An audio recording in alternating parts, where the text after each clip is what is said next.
Setiap pertemuan pasti ada perpisahan.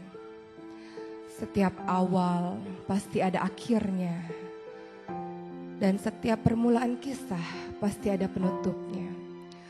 Rasulullah Shallallahu Alaihi Wasallam diberikan tugas oleh Allah Subhanahu Wa Taala sebagai perantara hidayah untuk umat-umatnya agar mereka menyembah Allah Subhanahu Wa Taala.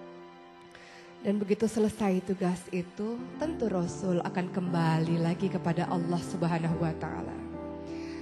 Dalam sebuah haji wada yang diikuti oleh sekitar 100.000 bahkan lebih dari orang-orang Muslim, Rasulullah Shallallahu Alaihi Wasallam di tahun 10 Hijriah itu menyampaikan khutbah demi khutbahnya. Dan suatu ketika Rasul bertanya kepada sahabat-sahabatnya, kalau kalian kelak ditanya oleh Allah tentang aku, maka apa jawaban kalian? Sahabat Nabi menjawab, wahai Rasul, engkau adalah orang yang telah memberikan risalah, amanah dan senantiasa menasihati kami. Maka Rasul katakan, wahai Allah, saksikan wahai Allah, saksikan wahai Allah, saksikan wahai Allah. Begitu kata Rasulullah Sallallahu Alaihi Wasallam. Tahun terus berganti. Di tanggal atau di tahun 11 Hijriah, Rasulullah Shallallahu Alaihi Wasallam menderita sakit panas. Sakit akibat diracuni oleh orang Yahudi, seorang wanita Yahudi di tahun 7 Hijriah pada saat perang Khaybar. Seorang wanita tersebut menaburkan racun di daging yang dimakan oleh Rasulullah. Dan dampak dari racun tersebut mulai terasa di tahun 11 Hijriah. Rasulullah Shallallahu Alaihi Wasallam dalam keadaan sakit, kemudian pergi ke pemakaman Baqi dan mendoakan seluruh para syuhada yang berada di Baqi. Rasul katakan, sesungguhnya kami, sesungguhnya aku pun akan menyusul kalian. Pada saat itu Rasulullah Shallallahu Alaihi Wasallam meminta izin kepada istri-istrinya untuk beristirahat di rumah Aisyah, istri yang sangat dicintai oleh Rasulullah Shallallahu Alaihi Wasallam. Dalam keadaan sakit, suatu ketika Rasul dipapah oleh Fadl bin Abbas dan Ali bin Abi Thalib untuk datang ke masjid, untuk datang ke mimbar dan berkhutbah di depan seluruh sahabat-sahabatnya. Rasul katakan, tidak ada yang aku khawatirkan dengan kalian kecuali pada saat dunia ini dibentangkan oleh kalian dan kalian berlomba-lomba untuk mengejarnya, dan dunia itulah yang akan membinasakan kalian, kata Rasulullah.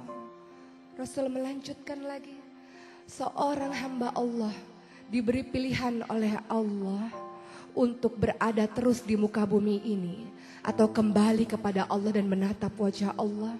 Dan hamba tersebut memilih untuk kembali kepada Allah Subhanahu wa Ta'ala. Abu Bakar yang mendengar hal tersebut kemudian terseduh-seduh dan menangis, bersimbah air mata, dan ia mengatakan, wahai Rasulullah, aku, orang tuaku, ayahku, ibuku, jiwaku, hartaku menjadi tebusan untukmu, wahai Rasulullah. Rasul berusaha menenangkan Abu Bakar dan Rasul katakan, tenang Abu Bakar dan tetaplah berada di tempatmu, wahai Abu Bakar. Seluruh sahabat merasa heran dengan kata-kata dari Abu Bakar dan air mata yang turun dari mata Abu Bakar. Mereka kemudian paham bahwa ternyata itulah isyarat bahwa hari terakhir dari Rasulullah Sallallahu Alaihi Wasallam. Rasul lebih memilih Allah, Rasul lebih memilih memandang wajah Allah dibanding dengan terus berada di muka bumi ini. Maka seluruh sahabat pun menangis di masjid tersebut. Rasulullah dalam keadaan semakin lemah, kemudian dipapah kembali oleh Ali bin Abi Thalib dan Fadl bin Abbas kembali ke rumahnya. Pada saat itu Rasulullah berada di pangkuan di dadanya Aisyah, dan di subuh hari Rasulullah Shallallahu Alaihi Wasallam berjalan tak seperti biasanya karena sebenarnya Rasul sudah semakin melemah. Namun pada hari itu Rasul membuka tirai di depan pintu rumah Aisyah yang langsung berhadapan dengan para sahabat yang sedang melaksanakan sholat subuh dipimpin oleh Abu Bakar.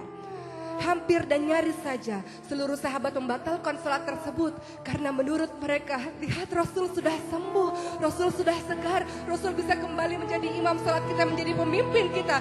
Hampir saja mereka membatalkan sholat tersebut, namun Rasul kembali memberi isyarat untuk tetap melanjutkan sholat itu. Dan mereka mengira senyuman yang dilakukan oleh Rasulullah adalah tanda bahwa Rasul akan kembali kepada mereka. Namun tidak, kenyataannya Rasul kembali ke dada, ke pelukan dari Aisyah, istri yang dicintainya. Dan pada saat itu Fatimah datang ke rumah Aisyah. Dan Fatimah biasanya disambut oleh Rasul. Rasul berdiri biasanya. Rasul mencium Aisyah, Fatimah biasanya. Namun apa yang terjadi pada saat itu? Rasulullah SAW dalam keadaan lemah dan tak sanggup untuk menyambut kedatangan Fatimah. Maka Fatimah pun memandang ayahnya. Wahai ayah, betapa berat penderitaanmu wahai ayah. Betapa luar biasanya kesakitanmu wahai ayah. Apa kata Rasulullah? Inilah hari terakhir di mana aku merasakan penderitaan wahai Fatimah. Setelah hari ini aku tidak akan pernah merasakan penderitaan lagi. Rasulullah SAW membisikkan sesuatu di telinganya Fatimah. Dan Fatimah kemudian berlari dan menangis sejadi-jadinya. Dan kemudian Rasul mengatakan kembali Fatimah. Rasul kembali membisikkan kalimat-kalimat kepada Fatimah. Dan Fatimah pun kembali tertawa. Dan ternyata di kemudian hari orang-orang dan Aisyah bertanya pada Fatimah tentang bisikan Rasul. Fatimah menjawab, di bisikan pertama Rasul katakan bahwa Rasul akan pergi meninggalkan kita semua. Itu yang membuat aku menangis. Dan di bisikan kedua Rasul mengatakan bahwa aku adalah orang yang paling pertama untuk menyusul ayahku Rasulullah. Dan itulah yang membuatku tertawa. Matahari semakin meninggi dan Rasulullah SAW semakin melemah. Pada suatu ketika ada seseorang mengetuk pintu rumah Rasulullah SAW. Dan Fatimah membuka pintu rumah tersebut dan mengatakan, untuk apa engkau datang kemari? Ayahku sedang sakit. Orang tersebut mengatakan, tidak, aku harus bertemu dengan ayahmu. Untuk apa? Ayahku sedang sakit. Fatimah menutup pintu rumah itu dan Rasulullah memanggil Fatimah dengan mengatakan, Fatimah, dialah malaikat maut Fatimah.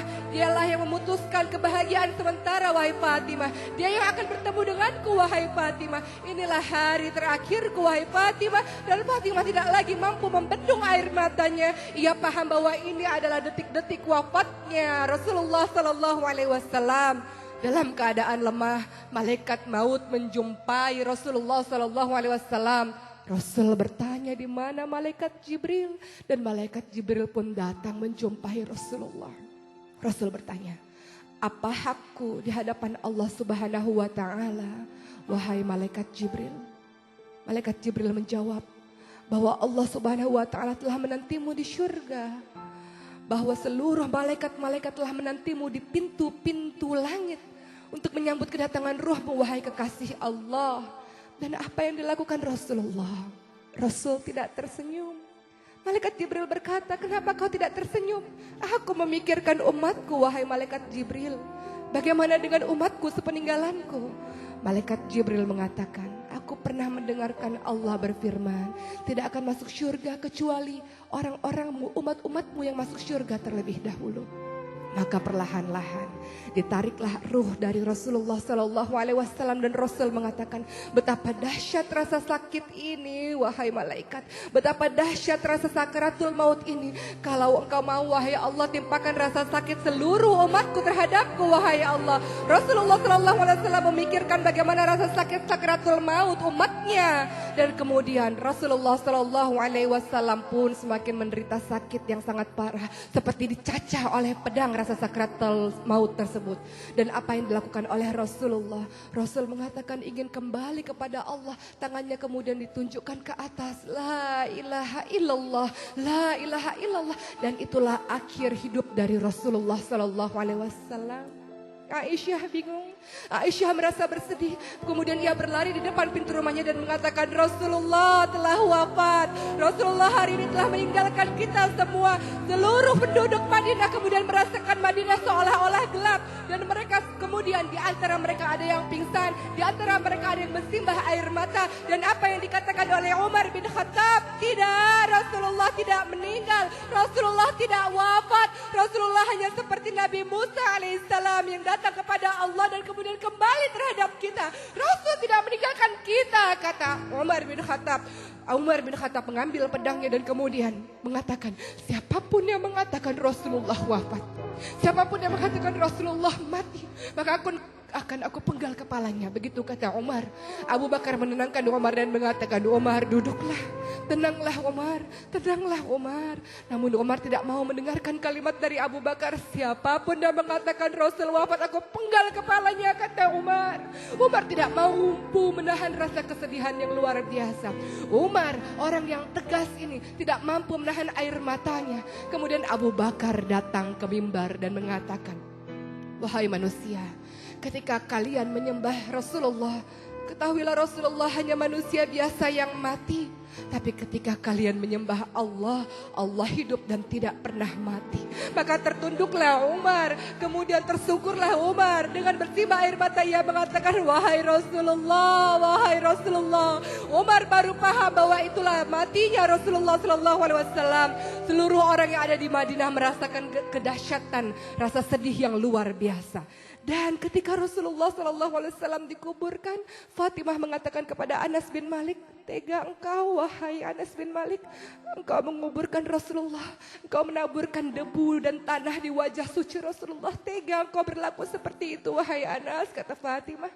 Apa kata Anas? Kami terpaksa melakukannya wahai Fatimah. Hari itu menjadi hari kesedihan yang luar biasa bagi seluruh penduduk Madinah. Hari itu menjadi hari yang luar biasa, kesedihan yang tak tiada terbendung.